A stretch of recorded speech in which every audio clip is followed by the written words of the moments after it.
va faire un petit peu le tour de la situation sur la GPA pour voir qu'est-ce qui se profile. Donc je rappelle en 2 mots, la gestation pour autrui, maternité, substitution, mère porteuse, tout ça c'est pareil.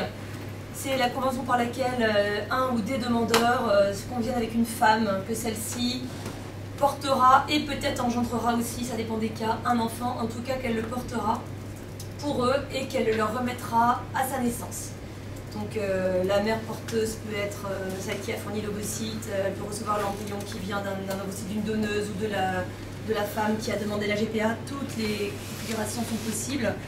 Quant aux demandeurs, ça peut être tout le monde également, un couple homme-femme dont la femme ne peut pas porter d'enfant ou ne veut pas porter d'enfant, une femme seule, un homme seul, un couple d'hommes, il y a toutes sortes de commanditaires. Alors, la situation actuelle, c'est que la loi française interdit la gestation pour autrui, quelles que soient les modalités, quels que soient les commanditaires. Au moins, ça a le mérite de la simplicité. La jurisprudence est intervenue la première pour condamner cette pratique sur le fondement des principes essentiels du droit français, sur lesquels je reviendrai si vous le voulez. Et puis la première loi de bioéthique est intervenue de façon spéciale, donc elle a introduit des textes spécifiques à la gestation pour autrui. Donc le code civil déclare nul le contrat de GPA et le code pénal incrimine les intermédiaires et également l'atteinte à la filiation de l'enfant qui peut résulter de la gestation pour autrui et le fait pour les demandeurs de provoquer la femme à l'abandon d'enfant. Donc il y a des infractions qui ne sont pas spécifiquement prévues pour la gestation pour autrui mais qui peuvent être appliquées. Alors en dépit d'interdiction, vous savez comme moi que des Français recourent à la gestation pour autrui pour se procurer des enfants. Ça se passe en France de façon un peu discrète, et encore discrète, il faut vraiment le dire vite, parce que si vous allez sur Google et que vous tapez cherche mère porteuse ou alors désir être mère porteuse, cherche client, enfin en 5 minutes vous allez trouver, vous allez faire affaire. Donc enfin on va dire de façon un petit peu discrète en France, au moins sous pseudo, et de façon plus visible et même carrément parfois médiatique et servant de cadre à des revendications politiques à l'étranger, dans des États où la pratique est légale.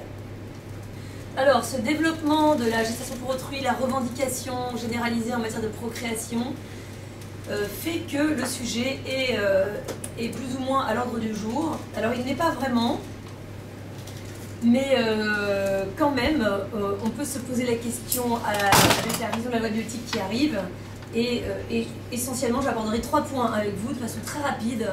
La question de la possible légalisation d'une GPA dite éthique, la question pratique des enfants qui sont issus de la GPA à l'étranger. On pourrait parler aussi des enfants issus de la GPA en France, mais là, pour le coup, il n'y a pas... Bon, j'en parlerai si vous le voulez après, parce que je ne peux pas parler de tout non plus, et ce sont des cas qui sont quand même... qui rentrent plus dans le droit commun de la filiation, quoi, qui sont moins spécifiques au fait que l'enfant soit issu d'une GPA. Et puis, 3e point, que pourrait faire la loi? Comment est-ce qu'on pourrait l'améliorer pour lutter efficacement sur la gestation pour autrui? Alors d'abord, quelques mots sur la possibilité de la légalisation de la GPA, d'une GPA dite éthique, sachant que l'idée qui est parfois avancée, c'est que devant les dérives auxquelles on assiste aux 4 coins du monde, hein, l'exploitation des femmes, les fermes à bébés, les conflits dramatiques, etc., est-ce que le moyen justement d'éviter tout cela ne serait pas de légaliser la GPA pour l'encadrer, mettre des conditions et faire qu'elle soit acceptable? Alors cette question qui est, cette idée qui est défendue par certaines personnes, a priori n'est pas à l'ordre du jour parlementaire français. Le président Emmanuel Macron s'est engagé, a affirmé qu'il n'y aurait pas de gestation pour autrui pendant son mandat, y compris éthique, hein. Mais donc a priori on ne devrait pas avoir de proposition en ce sens dans le projet de loi gouvernemental, mais il n'est pas à exclure que la question soit ajoutée par le biais d'amendements parlementaires. Bon, cela dit, en l'état, je pense que cette question n'a pas beaucoup, que ce projet n'a pas beaucoup de chances d'aboutir parce que tous les rapports parlementaires sur le sujet le déconseillent, y compris le rapport Touraine rendu pour la mission parlementaire sur la bioéthique, Le Conseil d'État, le comité d'éthique affirment clairement qu'il ne peut pas y avoir de GPA éthique. Et en effet, ce qui est contraire aux principes essentiels du droit français, qui sont déjà aux principes fondamentaux de la dignité humaine et les principes qui la mettent en œuvre, indisponibilité du corps, non patrimonialité du corps,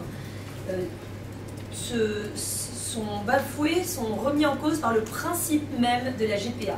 Donc on pourra toujours mettre des conditions, organiser, il restera toujours la difficulté de départ, c'est que la GPA organise l'utilisation d'une femme pour porter un enfant et de façon encore plus visible, organise la remise d'un enfant. Donc le rapport Touraine, puisque c'est le dernier en date et qu'on ne peut pas, il est par ailleurs très ouvert aux revendications en matière de procréation, donc c'est pour ça que je le cite, parce que si même lui rejette l'idée d'une GPA éthique, c'est que vraiment il n'y aura pas moyen de la trouver. Et donc il explique que le moyen de... l'utilisation de la femme avec son consentement, sans son consentement, peu importe. Quand une pratique est contraire à la dignité humaine, le consentement de la victime importe peu. Et le moyen pour remédier à cela, ce serait l'utérus artificiel. Donc on voit que vraiment c'est un problème définitif, sachant que l'utérus artificiel pose d'autres problèmes, notamment eu égard à l'enfant. Et en effet, l'enfant, dans tous les cas, dès lors qu'il fait l'objet d'un contrat de GPA, il est, je vais citer, si la transaction dont l'enfant est l'objet le réduit à l'état de chose. Donc ça paraît tout simple de dire ça, et c'est à la réalité, c'est-à-dire que notre civilisation est fondée sur ce postulat que depuis l'abolition de l'esclavage, les êtres humains ne font pas l'objet d'actes de disposition. C'est réservé au droit des biens, ça, et que ce soit avec le consentement de la femme ou sans son consentement, à titre gratuit, à titre rémunéré, avec les meilleures intentions du monde, il n'en reste pas moins que intrinsèquement la GPA organise la livraison de l'enfant, la remise de l'enfant. On parle de gestation pour autrui, mais ce n'est pas la gestation qui est l'objet du contrat. Ça, c'est le moyen de réaliser le contrat. L'objet du contrat, c'est la remise de l'enfant. Parce que imaginez que la mère porteuse dise au client « Bon, bah, ça y est, j'ai accouché, j'ai terminé la grossesse, donc maintenant payez-moi. » On va dire « Non, on vous payera quand vous aurez remis l'enfant. » Parce que c'est ça, le but du contrat. Donc, encadrer, réglementer, la remise d'un enfant demeure la remise d'un enfant, et c'est pourquoi il n'y a pas de possibilité de GPA éthique. D'ailleurs, il y a quelques années, le Conseil d'orientation de l'Agence de la biomédecine s'était exprimé sur le sujet, parce que c'était l'époque, il y a une dizaine d'années, où il y avait des propositions de loi en faveur de la légalisation de la GPA, pour lancer un avertissement aux législateurs français, pour dire attention, si la GPA est légalisée, visiblement ce serait l'Agence de la biomédecine qui serait chargée de mettre en œuvre la réglementation. Donc nous, on vous prévient tout de suite que l'encadrement de la GPA serait complètement illusoire. C'est-à-dire que déjà, il serait extrêmement difficile de déterminer quelles sont les conditions qui rendent la GPA bonne. Et alors, il reste la liste de tous les problèmes, on pourrait y revenir. Et toutes les conditions, quelles qu'elles soient, qui pourraient être posées, de toute façon, ne seraient pas possibles à faire respecter. Et en particulier, on se heurte au problème notamment de la gratuité, qui est quand même le b.a.-ba pour les promoteurs de la GPA éthique. C'est que le principe de droit français en bioéthique qui garantit la gratuité, c'est l'anonymat. L'anonymat dans le don d'organes, etc., a pour vertu numéro 1 et pour objectif d'assurer la gratuité. Et en matière de GPA, cet anonymat est impossible à mettre en œuvre. Et en plus, il n'est pas forcément bon. Justement, il est bon si on devait se résoudre à la GPA que l'enfant, avant la naissance, ait des liens avec les parents d'intention et qu'il garde ensuite des liens avec les mères porteuses, etc. Donc l'anonymat n'est même pas souhaitable. Et dès lors que l'anonymat n'est pas souhaitable et en tout cas n'est pas possible à mettre en œuvre, la gratuité est illusoire. Et on peut faire la même chose avec toutes les conditions qui seraient envisagées. Et le Conseil d'orientation de l'Agence de la biomédecine de conclure, l'Europe est extrêmement réticente à légiférer sur cette pratique très embarrassante. Et donc nous considérons que notre pays, loin d'être en retard, est en avance sur la protection par la loi de la dignité des personnes. Donc je crois qu'il faut vraiment être conscient que c'est l'honneur de la France, c'est vraiment l'honneur de la loi française de s'être dotée de principes forts en matière de bioéthique et de renoncer à la marchandisation du corps humain, à la marchandisation de la procréation qui se développe dans certains endroits. Et c'est vrai qu'il y a beaucoup de gens qui voudraient rapatrier en France les profits de ce marché. Eh bien, la France renonce à ce marché pour respecter les principes, c'est tout à son honneur. Alors, bon, ça c'est très bien, donc la GPA éthique a priori n'existe pas et n'est pas à l'ordre du jour, mais en dépit de tout ce qu'on pense de la GPA, de tout le discours officiel qui condamne la GPA comme une atteinte aux droits des femmes et aux droits des enfants, il reste que des enfants naissent de la gestation pour autrui et leur situation sert de levier justement à certaines revendications. Alors, quelle est la situation des enfants issus de la GPA? Bon, lorsque une GPA est réalisée en France, encore une fois j'y reviendrai après si vous voulez, mais il n'y a pas tellement de problème spécifique, c'est que l'enfant est mis au monde par une femme comme tous les enfants, et ensuite le père biologique peut éventuellement le reconnaître, mais la Cour de cassation a fermé toutes les possibilités pour l'épouse de ce dernier ou l'époux éventuel maintenant pour établir un lien de filiation. Ça pourrait changer, mais la question ne se présente plus devant les tribunaux parce que les Français, en fait, maintenant, vont à l'étranger, dans des États où la pratique est légale, pour se procurer un enfant par GPA. Donc comment ça se passe? Lors de la naissance de l'enfant, eh bien, sa naissance est déclarée comme toutes les naissances, et elle fait l'objet d'un acte d'état civil dressé dans son pays de naissance. Donc américain, indien, russe, ukrainien, peu importe.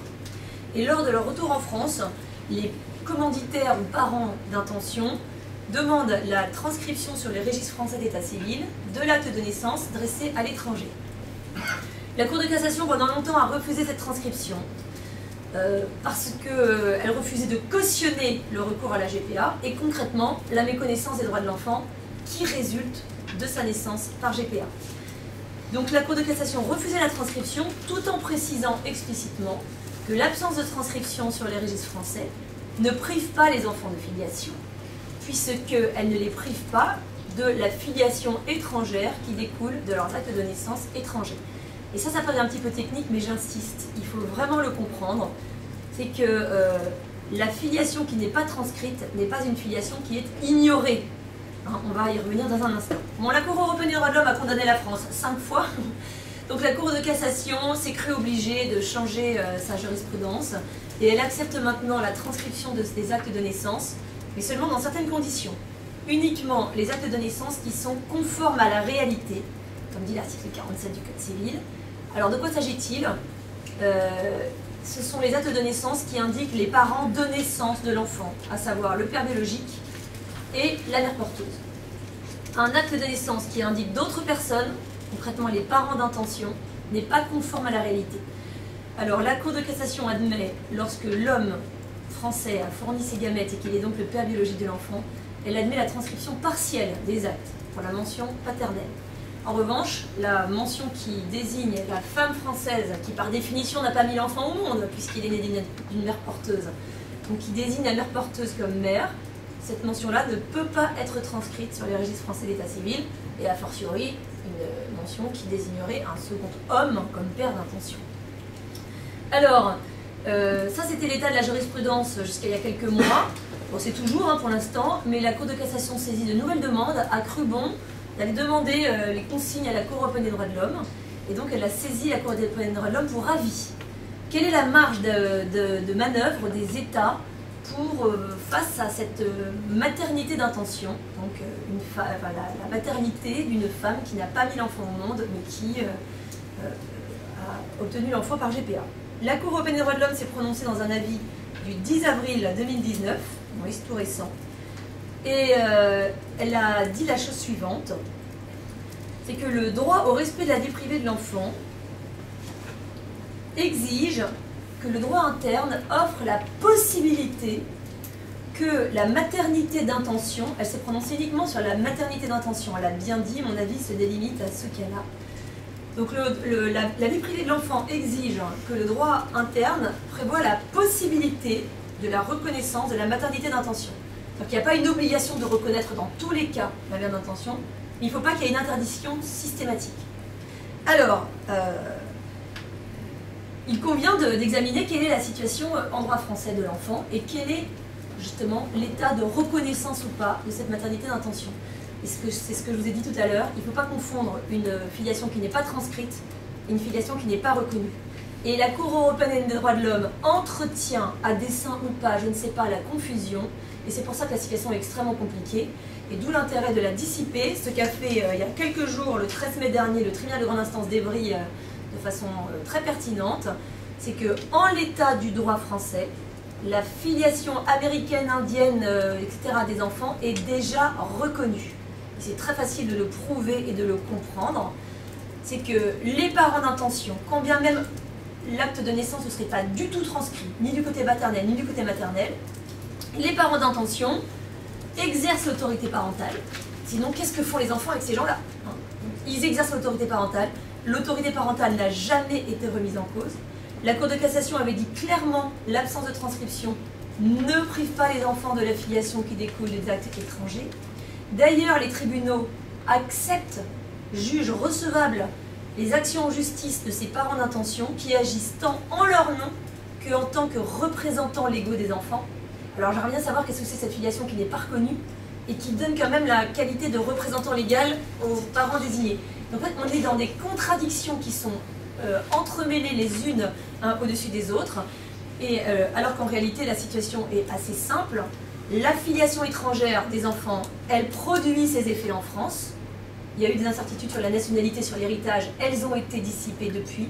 Donc la filiation étrangère produit tous ses effets en France. La seule chose, c'est qu'elle n'est pas transcrite. Et lorsqu'elle n'est pas transcrite, eh bien qu'apporterait la transcription? La transcription apporterait un état civil français complet. Et un état civil français complet, il faut reconnaître que ça simplifie les démarches administratives, qui ne sont pas non plus très courantes, parce que les passeports pour les enfants, on les demande tous les 5 ans quand même, c'est pas non plus, tous les 4 matins. Et en tout cas, ces démarches qui sont rendues compliquées par le recours à la GPA, ça je viens croire, elles pèsent sur les parents. Parce que je ne sais pas vous, mais moi, mes enfants n'ont encore jamais présenté leur acte de naissance à la mairie. La paperasse, c'est pour les parents. Bref, et la Cour européenne des droits de l'homme elle-même a dit que ces contraintes étaient tout à fait proportionnées, parce que les parents, certes, la subissent, mais enfin, c'est eux qui sont responsables de la situation quand même. Donc, la filiation non transcrite produit tous ses effets en France. Et de la même manière, le tribunal de grande instance d'Evry, là, dans la décision dont je vous ai parlé, il a refusé l'adoption de l'enfant par la mère d'intention. C'est pareil, l'adoption n'apportera rien de plus à l'enfant qu'il n'est déjà. Parce que la femme est déjà reconnue comme mère en vertu du droit américain ou ukrainien ou autre. Donc l'adoption elle-même n'apporterait que l'acte d'état civil complet. Et donc dans les rapports parlementaires, la situation des enfants est désignée comme étant extrêmement problématique, encore que de moins en moins, parce que c'est de moins en moins possible de l'affirmer, étant donné que ces aspects ont été dissipés. Et d'ailleurs le rapport parlementaire justement de Touraine conclut en disant que j'aurais dû mettre en fluo, mais voilà, l'absence de transcription de l'acte d'état civil étranger ne fait pas obstacle à ce que cet état civil soit reconnu et utilisé par les parents dans les actes de la vie courante, que ce soit dans leur rapport avec les administrations, les écoles et structures de soins. Donc la situation en droit français des enfants n'a rien de problématique. D'ailleurs, on parle de quelques centaines d'enfants, parfois des milliers d'enfants qui seraient nés de la GPA à l'étranger, et à tout casser, il y a quelques dizaines d'actions en justice. Alors que font les autres? C'est qu'en réalité, la situation n'est pas problématique pour les enfants, elle est compliquée pour les parents. Pourquoi?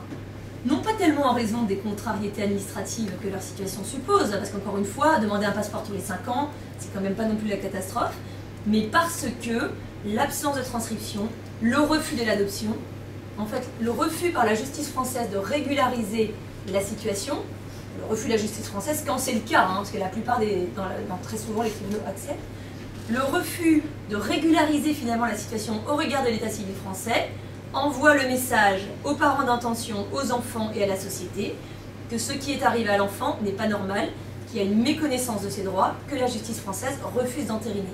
Donc ce que les gens demandent à la justice quand ils demandent la régularisation de la situation de l'enfant au regard de l'état civil, en fait ce qu'ils demandent c'est la caution du droit français sur ce qu'ils ont fait à l'enfant, ce qui est tout à fait différent. On a parlé même des fantômes de la République, ça ne correspond à rien de réel, à rien de concret. Alors ça, c'est le débat porte sur la mère d'intention le plus souvent, parce que comme toujours, il y a toujours un cas qui est porté d'abord un petit peu à l'avant-garde, et ensuite le reste suivra. Donc le père d'intention, déjà commence à arriver devant les tribunaux, mais de façon beaucoup plus discrète. Mais la question de la reconnaissance, du coup, est-ce que cette filiation américaine ou ukrainienne ou indienne qui relie un enfant à un deuxième homme en vertu d'un acte de naissance étranger, est-ce que celle-là pourrait produire des effets en France? Comme le contentieux pour l'instant ne porte pas vraiment là-dessus, j'ai du mal à cerner dans quelle mesure est-ce que ces actes de naissance sont reçus et produisent des effets, mais je pense qu'il y a possibilité que ce soit le cas. Et de toute façon, si ça n'est pas le cas, il y a toujours le père biologique qui est relié à l'enfant. Et au-delà de la question concrète de la reconnaissance de cette parenté d'intention, dont on voit qu'en pratique c'est déjà le cas, même si c'est déjà le cas, la question de fond demeure, c'est que c'est déjà problématique de reconnaître en pratique une filiation d'intention qui a été établie à l'étranger. C'est le cas du droit français, mais c'est déjà problématique parce que cela entérine l'idée que le contrat peut conférer des droits sur un enfant. Avoir eu l'intention d'être père ou d'être mère confère des droits sur cet enfant. Et cette notion même de maternité d'intention, que dire de la deuxième paternité d'intention, est extrêmement problématique. La Cour européenne des droits de l'homme, elle désigne l'épouse du père comme mère d'intention, comme si c'était une catégorie juridique, mais ça n'existe pas, ça ne correspond à rien. Et elle considère qu'il s'agit là de la filiation de l'enfant. Mais la filiation de l'enfant, c'est pas la filiation d'intention d'un adulte.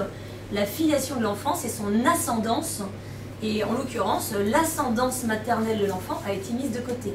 Donc la Cour européenne des droits de l'homme assimile la maternité d'intention à la filiation maternelle de l'enfant, mais c'est quand même un raccourci très commode, sachant que en plus c'est complètement contradictoire avec la jurisprudence européenne habituelle, où justement la Cour européenne des droits de l'homme ne perd pas une occasion de rappeler le droit pour tout enfant de connaître son ascendance et de voir sa filiation établie, ce qui est complètement contradictoire avec ses parentés d'intention. Donc, je suis vraiment désolée d'aboutir à cette conclusion. On peut espérer mieux des juristes, mais malheureusement, je suis obligée de vous rendre compte de l'état du droit. C'est que finalement, il faut bien reconnaître qu'une fois que la gestation pour autrui a été réalisée, qu'on transcrive ou qu'on ne transcrive pas, que l'enfant soit adopté par le parent d'intention, qu'il ne soit pas adopté, que la filiation soit reconnue ou qu'on essaye de limiter ses effets. Dans tous les cas, il n'y a pas de possibilité de réparer totalement ce que la gestation pour autrui a infligé à l'enfant. Alors je ne parle même pas du choc, de la blessure d'abandon à laquelle l'enfant est exposé lorsqu'il est séparé de sa mère à la naissance, etc. Je vais juste m'en tenir vraiment au terrain proprement juridique et des textes. Concrètement, rien ne restituera à l'enfant une filiation maternelle claire et lisible, parce que le principe même de la gestation pour autrui, c'est de faire imploser la notion de maternité en répartissant ces données entre la femme qui fournit l'ovocyte, mère génitrice, la femme qui porte l'enfant, mère gestatrice, et la femme qui commande l'enfant, mère d'intention, à moins que le but du contrat ne soit d'évincer carrément toute maternité lorsque le contrat est conclu par un homme célibataire ou des couples d'hommes. Donc rien ne restituera jamais à l'enfant ce dont il a été privé, à savoir cette maternité claire, lisible, certaine, comme on dit traditionnellement en droit, la maternité certaine qui existait déjà dans la bouche des Romains. Et c'est pourquoi cette situation toujours problématique de l'enfant né de la GPA ne peut pas ne pas interpeller le législateur français. Si on veut réellement protéger les femmes, mais les femmes elles sont étrangères donc elles ne viennent pas devant les tribunaux se plaindre, mais en fait elles pourraient, les femmes et les enfants des méfaits de la gestation pour autrui, c'est pas par des bricolages juridiques qu'on va y arriver, c'est qu'il faut prendre des mesures pour tout simplement dissuader les Français de recourir à la gestation pour autrui. Donc les mesures, elles existent déjà, on a parlé tout à l'heure des sanctions pénales notamment, il faudrait les mettre en œuvre. Le délit d'entremise en vue de la GPA est une infraction pénale, c'est un délit, et les sociétés étrangères viennent démarcher en toute impunité les Français pour leur proposer des gestations pour autrui à l'étranger. Il a fallu des plaintes déposées par des associations, dont l'association Juriste pour l'enfance, dont j'ai parlé tout à l'heure, pour dénoncer ces faits, et les procureurs n'ont rien trouvé mieux à faire que de classer sans suite. Donc le droit n'est pas appliqué. Les entreprises qui font de la... Alors du coup, ça a quand même mis un petit peu un frein à l'organisation en France, vraiment de marché. On n'a pas, comme à Bruxelles, les salons Men Saving Babies pour organiser la conclusion de contrats de façon officielle. Non, ça n'existe pas à Paris, parce qu'il y a quand même ce délit d'entremise, ce serait quand même un petit peu trop voyant. Mais enfin, les entreprises pullulent sur Internet.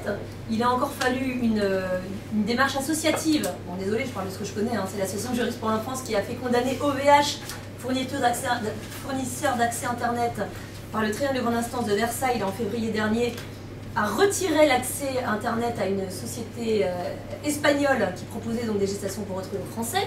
Enfin, je veux dire, que fait le gouvernement? Hein, voilà, les offres en faveur de la gestion pour autrui pullulent sur Internet et les sites ne sont pas fermés. Hein, donc on a vraiment une difficulté. Même lorsqu'on a des hypothèses de GPA en bonne et due forme, les tribunaux sont complètement tétanisés à l'idée de sanctionner. On a eu une affaire jugée par le tribunal correctionnel de Blois en 2016. Une femme, justement, sur auféminin.com, donc c'est pas compliqué à trouver sur Internet, a convenu avec un homme qu'elle s'inséminerait artisanalement par ses gamètes et qu'elle lui vendrait l'enfant pour 15 000 €. Elle a débuté une grossesse, elle a dit à l'homme que l'enfant était mort, elle a revendu l'enfant à un autre acheteur. Bon, là, en l'occurrence, le premier homme vivait avec un homme, l'acheteur d'après c'était un homme marié avec une femme qui n'avait pas eu l'agrément pour l'adoption et qui donc a acheté l'enfant à 15 000 € aussi. La femme a fait 2 fois le coup, toujours sur auféminin.com, le site existe toujours, hein. Il est toujours là, aucun problème.